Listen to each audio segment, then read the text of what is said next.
हां, बोला काका. काय नाव आपलं? माझं नाव मधुकर खंडूजी चौधरी असं असून मी तेल्लारा शहरातील इंदिरानगर या भागात राहतो आणि धंदा मजुरी व्यवसाय करतो. बरं. तुमची समस्या काय आहे? प्रॉब्लेम काय झाला? माझी समस्या ही आहे की मला आधार कार्ड बरेच दिवसापासून माझ्याजवळ जे आधार कार्ड आहे तर ते आधार कार्ड नंतर ते चालत नाही, हे बंद पडलं. त्यामुळे मी बरेच वेळा प्रत्येक आधार सेंटरवर तेल्लारा, अकोला, अकोट आणि मुनगाव, पंचगाव या सेंटरवर जाऊन बरेच वेळा त्यांना 100 रुपये पावतीप्रमाणे आधार कार्ड काढले, परंतु ते पावती मिळते पण आधार कार्ड मिळत नाही.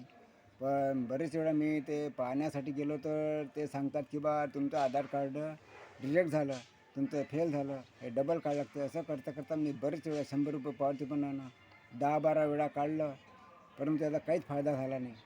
आता शेवटी असं कळलं की ते सांगतात की बा तुमचं आधार कार्ड हे इथून डायरेक्ट बंद पडलं, सस्पेंड झालं, तर त्यासाठी तुम्हाला दिल्ली येथे जाऊन ते करून घ्यावे लागेल. हा त्रास किती दिवसापासून होत आहे? हा त्रास मला कमी जास्त सतत 3 ते 4 वर्षापासून चालू आहे. मग एवढ्या दिवसापासून तुम्हाला लाभ भेटत नाही आहे का? नाही लाभ, बिलकुल अजिबात काहीच लाभ नाही. राशन वगैरे मिळते? राशन वगैरे काहीच नाही. बरं.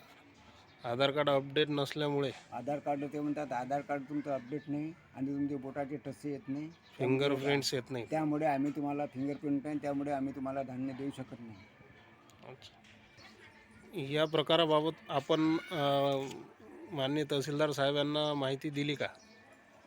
मी मान्य यापूर्वी या सोनवणे साहेबाच्या अगोदर डॉक्टर येवलीकर साहेब तहसीलदार होते, त्यांच्याकडे मी लेखी निवेदन दिलं, परंतु त्यांनी सांगितलं की बा हे निवेदन तुम्ही देता पण हे आम्ही त्याला काही करू शकत नाही, तर तुम्ही दुसरीकडे जाऊन बघून घ्या. व त्यांनी या लेखी समस्येवर लेखी अर्ज दिला, याच्यावर काहीच मला उत्तर मिळालेलं नाही.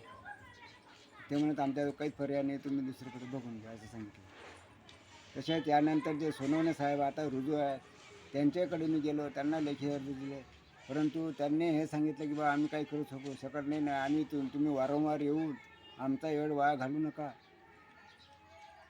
आणि तुम्ही आमच्याकडे काहीच पर्याय नाही असं सांगितलं.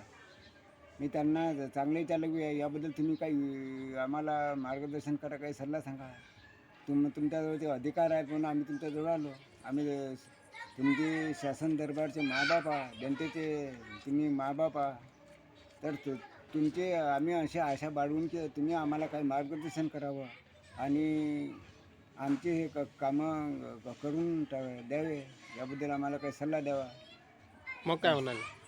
मग नंतर त्यांनी सांगितलं की बा आम्ही काही करू शकत नाही, तुम्हाला पटेल तसं तुम्ही करा, आमचा वेळ वाया न घालवता तुम्ही घडी चक्रा मारू नका.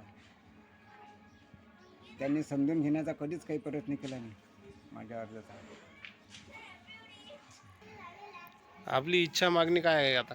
माझी इच्छा मागणी हे आहे की मला आधार कार्ड मिळाले पाहिजे आणि ते आधार कार्ड आपल्या जे गावात जे सेंटर आहेत त्याच ठिकाणी मिळालं पाहिजे, अन्यथा आम्हाला दिल्ली आम्ही जाऊ शकत नाही आणि ते आधार कार्ड भेटण्यास काही आम्हाला थोडीफार मदत मायबाप सरकारने करावी